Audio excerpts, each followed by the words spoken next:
suis rentré à la station en 77 en tant que menuisier.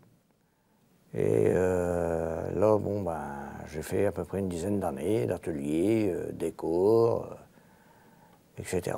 Et une belle journée, j'avais besoin d'une personne pour aider pour l'éclairage.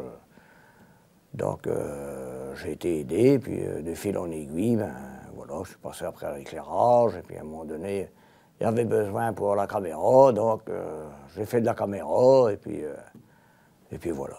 Au départ, c'était le film. Quand on m'a demandé de faire l'assistant, il fallait préparer les bobines dans un sac noir. C'était pas évident d'avoir une bobine de 120 mètres à changer d'une bobine à l'autre. Et il fallait surtout pas qu'on nous lâche des mains, parce que pour remettre tout ça en ordre, c'était pas facile. Puis il fallait pas ouvrir le sac, parce que la bobine était à jeter. Donc au début, c'était assez difficile. On a essayé sur des vieilles bobines qu'il y avait. Et puis une belle journée, j'ai dit, bon, ben, il faut que j'y aille. De toute façon, j'avais pas le choix, on était parti au tournage. Et puis, le caméraman, il me dit, ah, peux-tu me faire une 72-50 là? Bon, ben, je vais essayer. Mais il me dit, je veux pas pas essayer, il faut la faire. Je dis, oui, t'inquiète pas. Et puis voilà, c'est parti comme ça. Et puis, ça a été.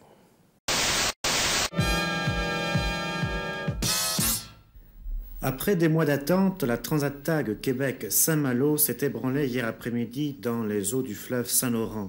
Pour la circonstance, plus de 225 000 personnes s'étaient massées le long du fleuve pour assister à un départ annoncé spectaculaire.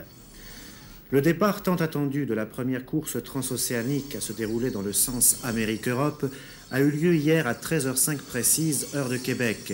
Le signal a été donné par 2 coups de canon tirés simultanément de la Citadelle et du 3-mâts argentin Libertad qui servait de bateau de comité.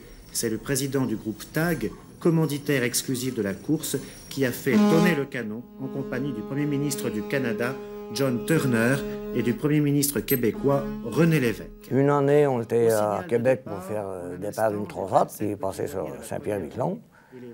Et puis, il y avait notre ami Aurélien Clairaut qui était avec nous. Un preneur de son que je ne vais pas citer, qui va se reconnaître.